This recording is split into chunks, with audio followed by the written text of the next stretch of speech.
problem number 3 based on missing character for NTSE exams, right? Here they have given a matrix, right? So, and as well as which is filled with the alphabet. So now we have to find out, first we have to find the relationship between either B to G or B to D.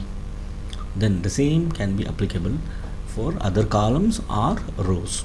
You have to think in different aspects, like first is row wise you have to think, or column wise, or diagonally.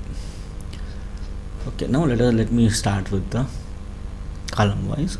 B, D, G, G, G, N, N, R question mark. See, now to do this, see, you should know this A to Z, right?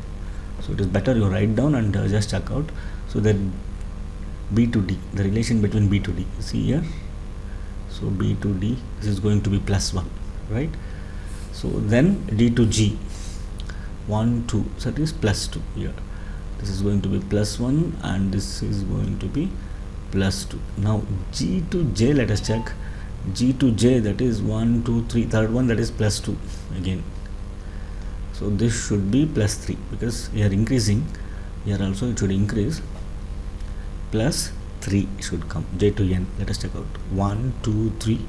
After third it is going, N we are going to get, that is going to be +3.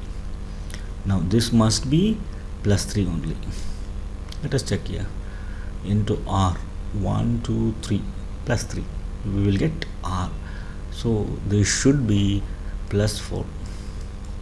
+4 from R. 1, 2, 3, 4.